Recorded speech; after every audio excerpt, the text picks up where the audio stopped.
It's Tuesday, December 10th, 2024. Welcome to today's Make It Make Sense mini episode.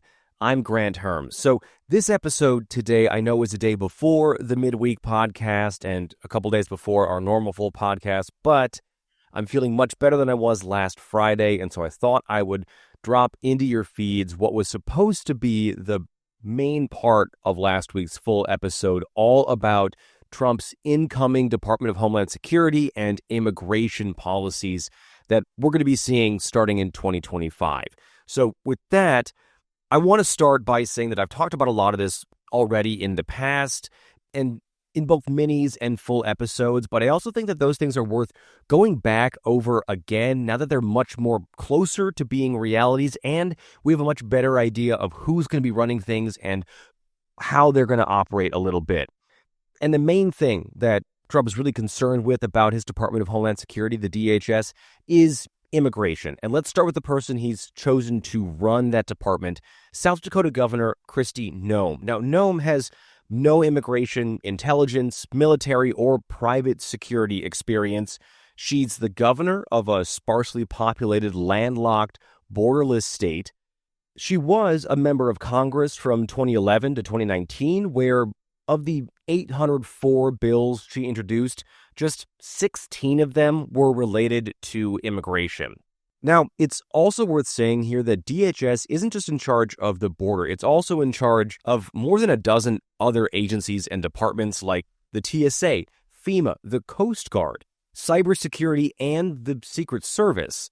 So having Noem in that job, which she was really chosen because she'll be focusing on Trump's border policy, leaves a lot to be understood about how she's going to approach the responsibilities that aren't just about the border.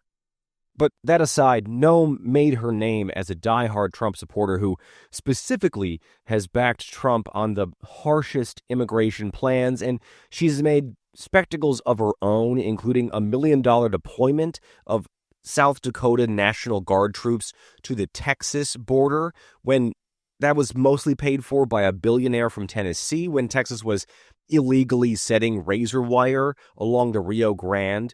And she vowed not to allow undocumented immigrants into South Dakota. But like I've said before, that's not really how borders work. And she didn't stop that from happening. She was also on the short list to be Trump's VP, but it came out that in her own memoir, and you might remember this, Noem wrote a story about shooting a family puppy and a family goat and then dumping the carcasses in a nearby gravel pit. And that was only after the puppy had misbehaved. And then it was sort of one of these things where she was like, well, while I'm at it, the goat also needs to go. That part of it was kind of unclear about why she also chose to shoot the goat. Now, she has said that she put this in her book as an example of like life on a farm and people have to make hard decisions, but that is not at all how this was perceived by the public. And in fact, it was not even perceived that way by her own staff, who stopped her from putting this story in her previous memoir. And then she pushed for it so hard this time around that it got in this new one. And the heat that came off of that specific scandal was enough to bump her from the running mate spot on the Trump ticket. She was also embroiled in an advertising scandal in South Dakota where she appeared in a 5-minute long post on social media for a Texas dentistry clinic while she was governor in South Dakota, and then was sued for not allegedly disclosing what amounted to a travel advertisement for the state of Texas by promoting that clinic. Now, she maintains that she did nothing wrong here. There was also the time that her daughter failed her test to get a real estate appraisal license in South Dakota, and Noem, while governor, hauled in the agency's director. 4 months later, Noem's daughter was given a license. An investigation that was launched by the South Dakota legislature found that Noem's daughter had been given preferential treatment, essentially saying that Noem had acted improperly. And again here, Noem maintains that she's innocent and that her daughter was not given any special treatment. But those scandals also put Noem, like a lot of Trump's nominees, in a group of people that makes intelligence officials nervous, because if they're willing to bend or even break rules, especially for clout or money, that's how people get leveraged by bad foreign actors or just bad actors in general. But Noam here, while she's the actual head of this department, likely won't really be pulling the strings on when it comes to making actual immigration policy. That will be two other people, Stephen Miller and Tom Homan. Now, I've talked about Miller on the show before. He's the anti-immigration extremist who has pretty clear white supremacist ideology, who is set to be Trump's national policy advisor and deputy chief of staff. Miller was instrumental in getting Trump's Muslim ban put in place. He was key in helping devise Trump's child separation policy, which I'll talk about again in a minute here. And at least nominally, Miller was behind trying to find ways to get Trump's border wall built, obviously though that never fully happened. He also pushed hard to get a proposal passed to limit green cards to legal immigrants who used government services like food stamps, Medicaid, or housing vouchers, and to deny green cards to those who might need those services at potentially some point in the future. Miller has essentially said he's obsessed with stopping asylum seekers from coming over the border, telling the New Yorker magazine, "This is all I care about. I don't have a family.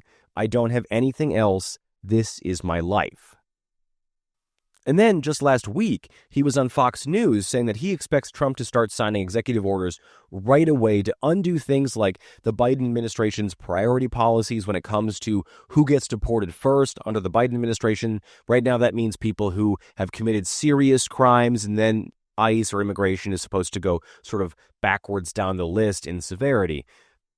Miller wants to undo that. He also wants to close the border in what sounds like not to just illegal crossings, but in some cases, some kinds of legal immigration as well. United States. But everything in the world is going to change on January 20th. Because the President of the United States is going to use every single legal, diplomatic, and financial tool to halt the entry of all illegal aliens into this country. There will be no benefits, there will be no entry, there will be no asylum, there will be no admission. You may be prosecuted, you will certainly be arrested, and you will absolutely be deported. The entire world, Mexico, Northern Triangle, Central America, South America, Africa, Asia, the Middle East, will get this message. There is no unlawful route to enter the United States of America. Every presidential authority, including his absolute authority under Article 2 to defend the territorial sovereignty of the United States, will be used. From the Department of Defense to the Department of Justice to Homeland Security and every single other lawful authority at his disposal. It will be the end of the evasion. It will be the beginning of the liberation. So that was him on the Laura Ingraham show on Fox. Also, the "you may be prosecuted" part is a denial of due process, which is a violation of civil rights, both the 5th and 14th Amendment of the Constitution. And for those of you saying that undocumented immigrants don't have rights, they do, in fact, under the Constitution and Supreme Court rulings. Now, that brings us to Tom Homan. Trump's appointed Homan to be his border czar. Now, the title itself is a dig at Democrats and the Biden administration, which never actually labeled Vice President Kamala Harris as the border czar, but it became a line of attack for the Trump campaign and Republicans against Harris. Homan was previously a Border Patrol agent, and then he was Trump's acting Secretary of Homeland Security for a time, but he was never confirmed by the Senate. It was during that time when Trump was just creating acting secretaries of things without actually having them confirmed, even though they were setting policy. There's a lot of chaos there. If you kind of forgot, this was 2018, 2019. But Homan, along with Stephen Miller, was the architect and the eventual leader of Trump's family separation policy during his first administration. He is a zealot for Trump's stance on immigration, legal and illegal, and will be in charge of making the mass deportation plan a reality. Now, in the past, he's tried to play it coy about how extreme his views are, but at a speech back in July to a conservative group, he said this, speaking in the third person, which I think really sums up how he feels about the Trump administration's deportation plan. So there's the secret. That's why Tom Homan's pissed off, because we had this locked down. And I tell you what, Washington Post can do all the stories they want me about. Tom Homan deport people is really good at it. They ain't seen shit yet. Wait till 2025.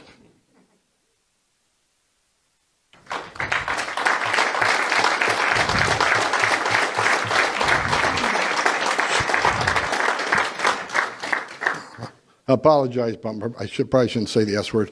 My wife tells me stop saying it, and I just, like I said, I don't bring notes. I just go with my heart.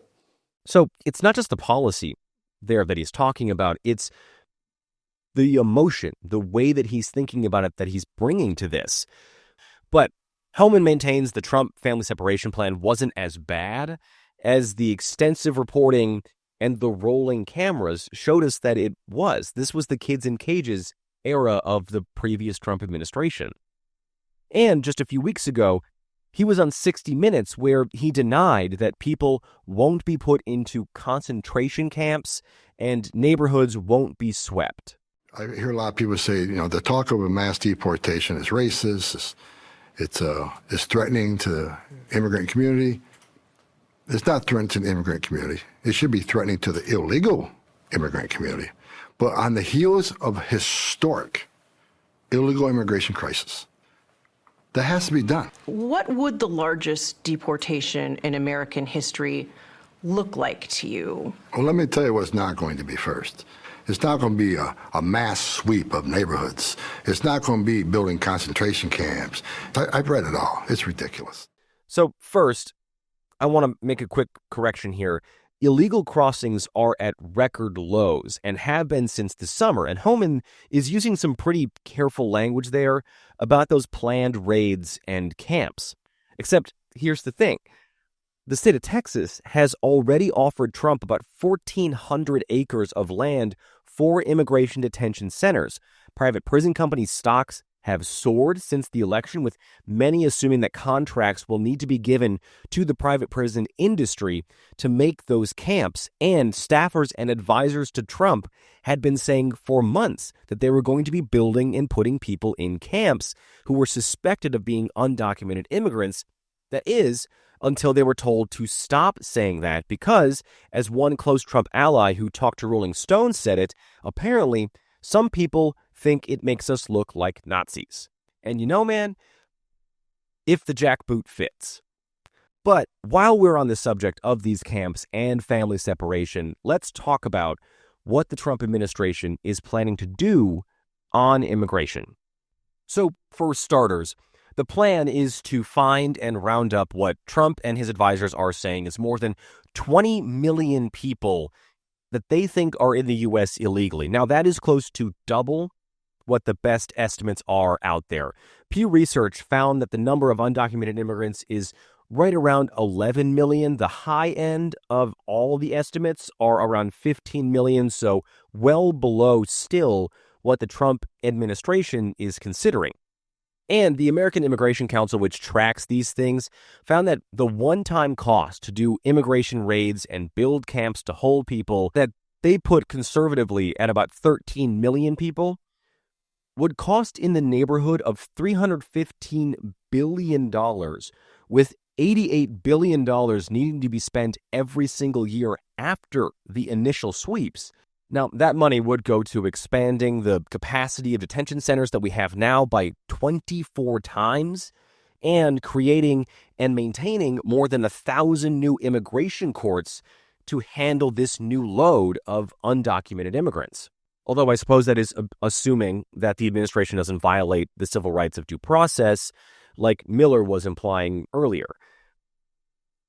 After about a decade, the plan would cost just under $1 trillion, and that's even if you account for millions of people who leave on their own, which is something that is known as self-deportation, which is a thing that the Republican Party, when they have talked about their immigration plans that haven't been as extreme as Trump's, but have been along these lines, have sort of said is a thing that will happen in droves, and most experts agree that that's just not really how immigration works. People who come here are here to make money, to either help their families here or send it back home, and they're not going to deny themselves those job and money-making opportunities. They're just going to learn to hide better. And all of that is not to mention the need for thousands more border agents, pay for military service and National Guard members that Trump plans to send to the border, and enlisting local law enforcement that are going to be needed to enforce these orders that Trump has already talked about as deputizing in some form or fashion to become pseudo-federal agents.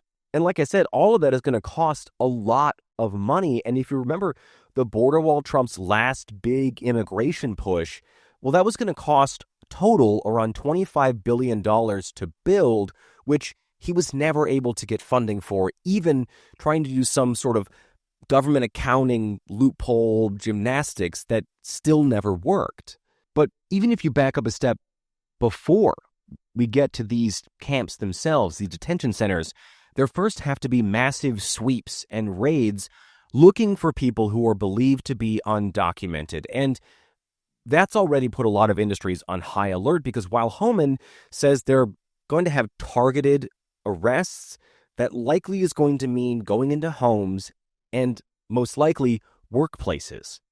And that realization led U.S. farm groups the week of Thanksgiving to ask Trump to spare their workers like produce pickers or meat processors from being arrested or from those raids, because half of those workers in U.S. farm industries, which is about 2 million people in those industries, are undocumented. Those are the people who make sure that we have food on our table. Now, Trump and his advisors argue that if these undocumented workers are arrested, it means that jobs for American citizens looking for work are now open, but that just isn't the case, because those are jobs that, one, Americans already aren't working because they don't want to do them for the low wages that they pay, meaning that if those spots open up, companies will have to raise wages to get Americans to work them, which will raise the cost of the things that we buy, lowering the purchasing power of Americans to the tune of $257 billion,